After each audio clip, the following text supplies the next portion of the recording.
ನಮಸ್ಕಾರ, ಚಿಟ್ಟೆ ಹೆಜ್ಜೆಗೆ ಸ್ವಾಗತ.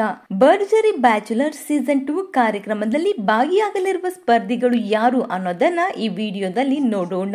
ಅದಕ್ಕೂ ಮುಂಚೆ ನಮ್ಮ ಚಿಟ್ಟೆ ಹೆಜ್ಜೆ ಚಾನೆಲ್ ನ ಸಬ್ಸ್ಕ್ರೈಬ್ ಮಾಡಿ, ಪಕ್ಕದಲ್ಲಿ ಕಾಣಿಸೋ ಬೆಲ್ ಐಕನ್ ಕೂಡ ಕ್ಲಿಕ್ ಮಾಡ್ಕೊಳ್ಳಿ. ಈ ಬಾರಿಯ ಕಾರ್ಯಕ್ರಮದಲ್ಲಿ ನಿರಂಜನ್ ದೇಶಪಾಂಡೆ ರವರು ನಿರೂಪಣೆಯನ್ನ ಮಾಡಲಿದ್ದಾರೆ. ಹಾಗೂ ಸ್ಪರ್ಧಿಗಳು ಯಾರು ಅಂತ ನೋಡೋದಾದರೆ, ಸರಿಗಮಪ ಸೀಸನ್ 20ರ ವಿನ್ನರ್ ದರ್ಶನ್ ನಾರಾಯಣ್, ಬುಲೆಟ್ ಪ್ರಕಾಶ್ ರವರ ಮಗ Bullet Rakshak, Bigg Boss Kannada season 10ರ ರನ್ನರ್ ಅಪ್ ಆಗಿದ್ದಂತಹ ಡ್ರೋನ್ ಪ್ರತಾಪ್, ಕೊರಿಯನ್ ಬಾಯ್ ಆಗಿರುವಂತಹ ಪ್ರೇಮ್, ಗಿಚ್ಚಿ ಗಿಲಿಗಿಲಿ ಖ್ಯಾತಿಯ ಹುಲಿ ಕಾರ್ತಿಕ್, ಹಾಡುಗಾರ ಆಗಿರುವಂತಹ ಸುನಿಲ್, ಕಾಮಿಡಿ ಕಿಲಾಡಿಗಳು ಖ್ಯಾತಿಯ ಉಲ್ಲಾಸ್ ಅಲಿಯಾಸ್ ಯುಕೆ ಹುಲಿ ಹಾಗೂ ಪ್ರವೀಣ್ ಜೈನ್ ರವರು ಈ ಕಾರ್ಯಕ್ರಮದ ಸ್ಪರ್ಧಿಗಳು. ನಟ ರವಿಚಂದ್ರನ್ ಹಾಗೂ ನಟಿ ರಚಿತಾ ರಾಮ್ ಇವರು ಈ ಕಾರ್ಯಕ್ರಮದಲ್ಲಿ ಜಡ್ಜಸ್ ಆಗಿ ಕಾಣಿಸಿಕೊಳ್ಳಲಿದ್ದಾರೆ. ಇನ್ನು ನಿಮ್ಮ ಪ್ರಕಾರ ನಿಮ್ಮ ನೆಚ್ಚಿನ ಸ್ಪರ್ಧಿ ಯಾರು ಅನ್ನೋದನ್ನ ಕಮೆಂಟ್ ಮೂಲಕ ತಿಳಿಸಿ. ಈ ಒಂದು ವಿಡಿಯೋ ನಿಮಗೆ ಇಷ್ಟವಾಗಿದ್ದರೆ ಲೈಕ್ ಮಾಡಿ, ಶೇರ್ ಮಾಡಿ, ನಮ್ಮ ಚಿಟ್ಟೆ ಹೆಜ್ಜೆ ಚಾನೆಲ್ ನ ಸಬ್ಸ್ಕ್ರೈಬ್ ಮಾಡಿ, ಪಕ್ಕದಲ್ಲಿ ಕಾಣಿಸೋ ಬೆಲ್ ಐಕನ್ ಕೂಡ ಕ್ಲಿಕ್ ಮಾಡ್ಕೊಳ್ಳಿ. Thank you.